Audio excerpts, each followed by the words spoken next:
Now this is a unit circle, part of our trig identities.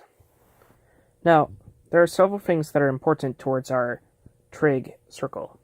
So, say for example, we take an angle of, say, 2 pi over 2, or 2 pi over 2 radians. So, there are some key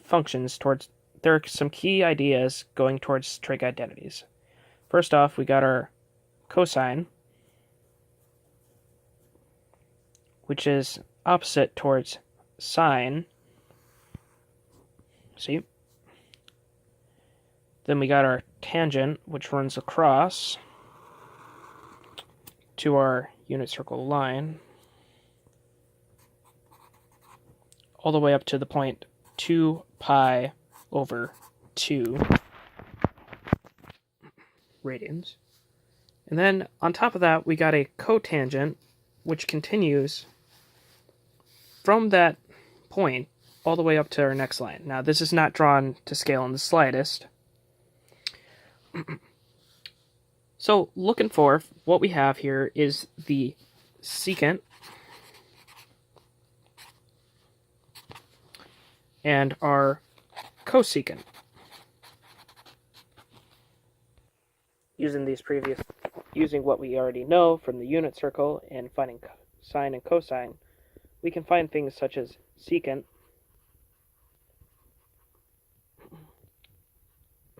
as well as our cotangent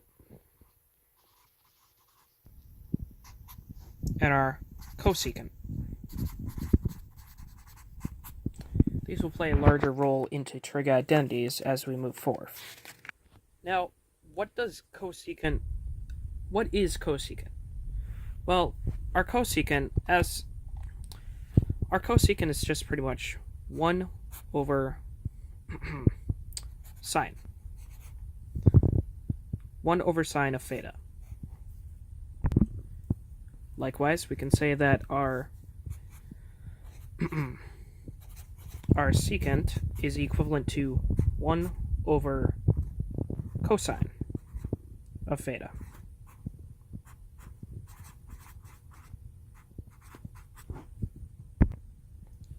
From this, we can deduce that our cotangent as well, cotangent theta, is equivalent to 1 over tangent of theta. How can we apply this, however?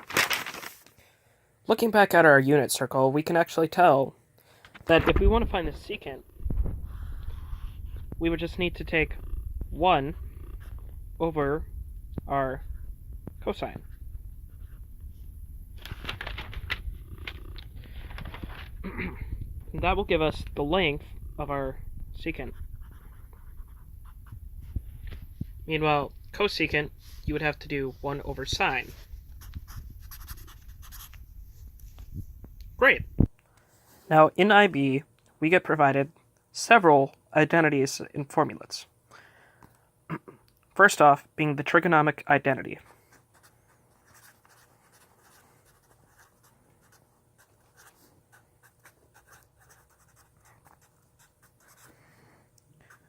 This states that tangent of theta is equivalent to sine theta over cosine theta. Then we have the Pythagorean identity. Pythagorean identity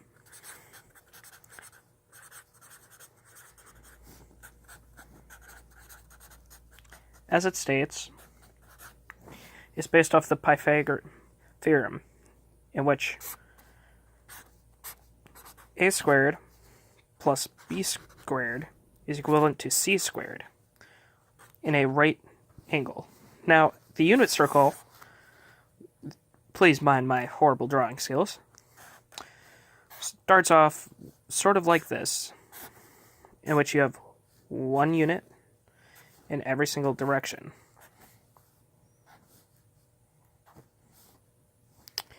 Now, when we're trying to find sine and cosine, we still have a right angle.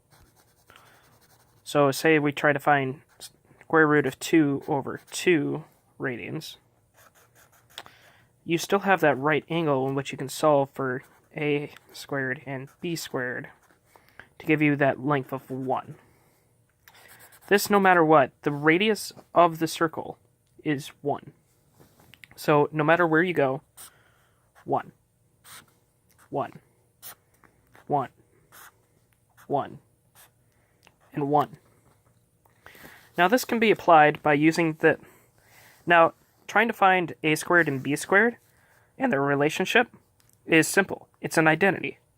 So, for example, 1 is equivalent to sine squared of theta plus cosine squared of theta. So all it is just pretty much 1 is equivalent to a squared plus b squared in all simple terms. Now, to use the Pythagorean identity,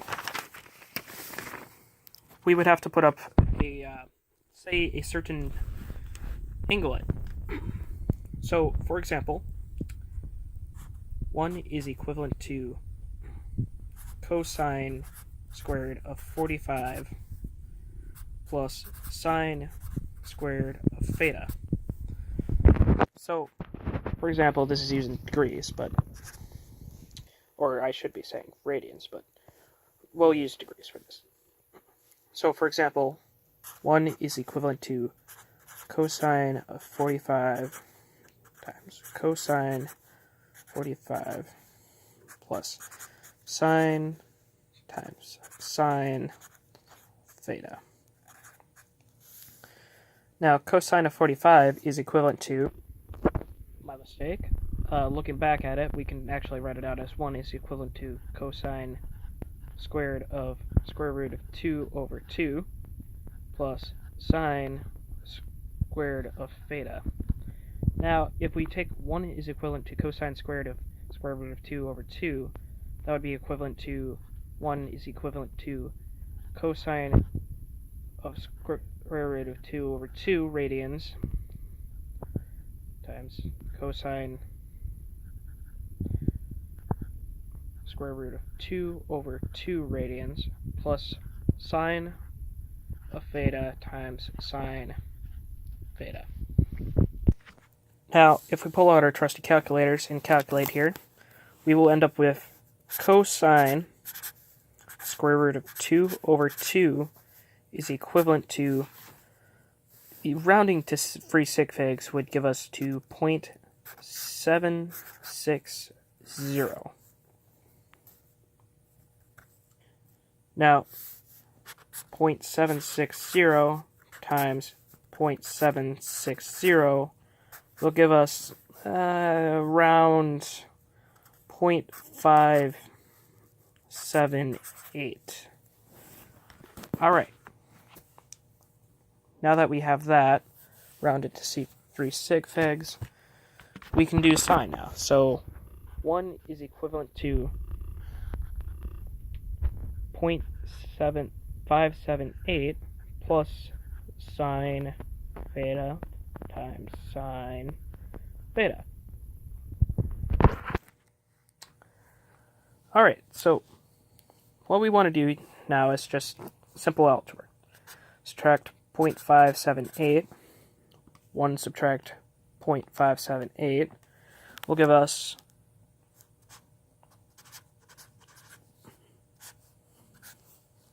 will give us 0.422 plus sine theta squared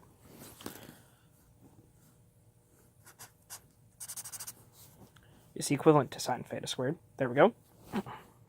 Now what we want to do is just take the square root, 0.422 sine squared theta, and that will give us total of, let's see here, 0.64, let's see here, 0.650, roughly. It's equivalent to sine of theta. Now, if we put these two together, we just plug them in. So, sine squared of theta is equivalent to 0.65 times 0.650. And that would give us roughly, let's see here.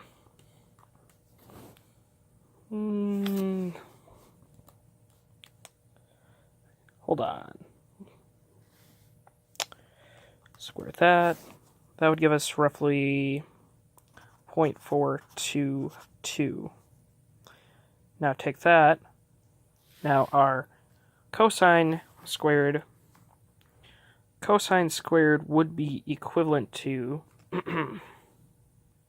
our cosine value would be 0.760 is equivalent to cosine of theta.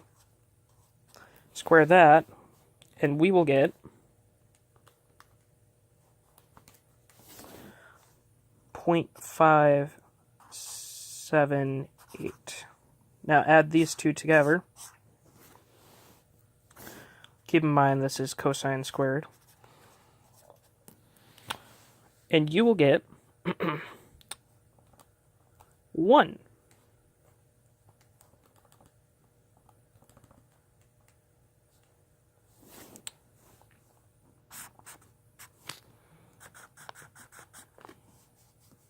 Or somewhere very close that we can just round up to 1. IB tends to provide us with two more equations as well. These two equations are equivalent to the double angle formula. So such that sine of 2 theta is equivalent to 2 sine squared, or not 2 sine squared, 2 sine theta times cosine theta.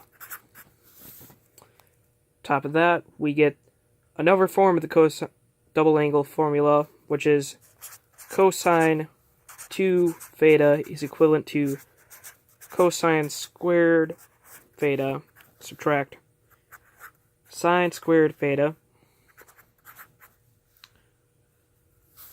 And on top of that, that is equivalent to what is known as 2 cosine squared theta, subtract 1, which can be translated down to 1 subtract 2 sine squared theta.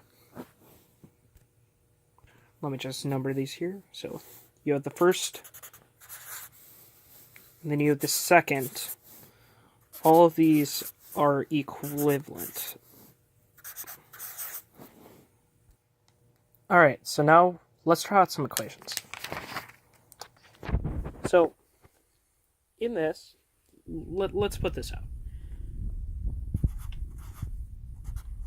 Solve for, or simplify, cosine of theta plus sine theta times tangent of theta. I'll give you a second to figure that out. Pause the video to solve. Alright, so what we have here is standard simplifying of equations. We want to get it down to the shortest possible way so that we can solve it. Now, as I have written it out here, cosine x plus sine x multiplied by tangent of x. As you can see, you can just replace theta with x. Unless you're doing like different thetas and all that. Alright, so start out by writing out the equation. Cosine x plus sine x times tangent of x. Actually, I'll put that in parentheses so that it's easier to see. Alright, so what we want to do is try and let's expand tangent. So as you can see here, we can do cosine of x plus, now keep in mind that we're multiplying and we're going to be multiplying times sine over cosine, so let's take sine of x over 1 times sine of x over cosine of x. Alright, so now we just have to multiply this. Now, multiplying that would give us sine of x times sine of x, or sine squared of x. In the denominator, 1 times cosine gives us cosine of x. Now, cosine of x,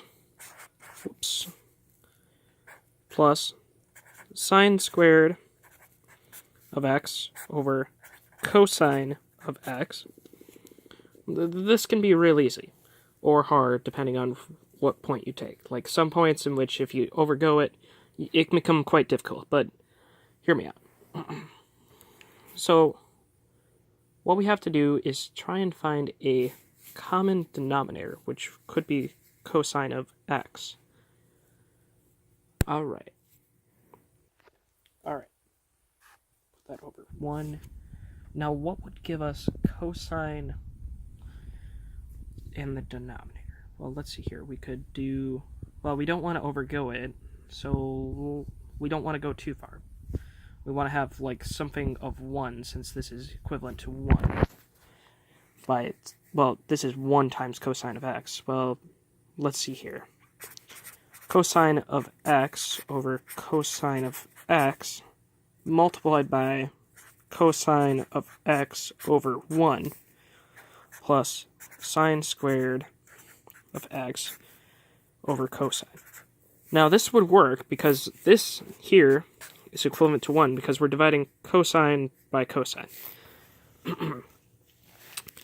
which would give us 1 here. So this entirely is equivalent to 1, which stands true to here, as you could put a 1 here and that doesn't change it. Now, cosine squared of x, since you're multiplying the cosine times cosine, over cosine of x plus sine squared of x over cosine of x. Let's see here. All we have to do now is just add them together. So, you would get cosine squared of x plus sine squared of x. And since the same denominator, you can just put it all over cosine of x. Alright. So, what we have here is an example of the trigonomic Pythagorean identity. Now, this is going to be big. As we can see here, we have 1 is equivalent to cosine plus sine squared. Well, cosine squared plus sine squared. Theta. Now, flipping back over, we can do this. This here is all equal to 1. Now, take that over, 1 over cosine, and look at that. What does this remind you of? Well, personally, this reminds me of our secant. 1 divided by cosine theta is equivalent to our secant, which can be written out as SEC. So 1 over cosine is equivalent to the secant of x.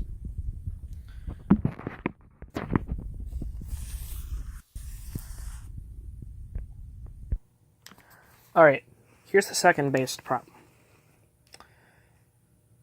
Now, once I get this written out, you can pause the video and do it yourself, or you can just cheat and just skip through and just look at the answer. But how does that help anyone? So what we have here is going to be tangent of theta plus secant of theta all over secant of theta. Now, this one's pretty simple. I mean, come on, people. So, how we're going to solve this is simple enough. It's basic algebra. Let's take a look at it the long way, though. So, get back into focus. There we go. Sine over cosine plus 1 over cosine over 1 over cosine. You get it. It's simple algebra. Now, what we have here is sine over cosine. And as you can see here, we can just cancel this out. Let's be honest, it's basic algebra. Now, well, yeah. So what we have here is going to be sine over cosine plus 1 over cosine divided by 1 over cosine. Now, if we take a look at this, you have to put it in this mark, otherwise you get all confused and can't really simplify easily. Alright, so the steps we have here include, well, let's see here. Well, right here we have sine of x plus 1 over cosine of x. You can pretty much just cancel out the cosine. So divided by cosine of x, dividing by a fraction, which would equal sine of x over cosine of x plus 1 over cosine of x times cosine of x over 1. Mind that these are together. Let's see here. Alright, so working it out. Let's see here. We have cosine times sine over x. Keep in mind that we distribute here the cosine x. The 1 doesn't really matter due to the denominator. Let's see here. So we would end up getting this would multiply into cosine x times sine of x over cosine plus cosine of x over cosine of x. Now this can be simplified using our standard rules. So cosine sine of x divided by cosine of x, we can just eliminate the cosine of x, which would equal sine of x. Now cosine of x divided by cosine of x, that's pretty much saying 2 divided by 2. If you have 2 parts and then you divide by 2, what's the size? It's equivalent to 1. So that can be just set as 1. So sine x plus 1. Now, if we plug in a number to the tangent, let's use a calculator and figure this out. So tangent, say, I'm feeling ambitious, and I'm just going to say tangent of 1 plus secant of 1 over secant of 1. That would end up giving us 1.56 plus 1.85 divided by 1.85, which would cancel out, to leave us with 1.56. Looking forward, we can just translate that over to 1.56 is equivalent to sine of 1 plus 1. Yada, yada, yada. It will be equivalent.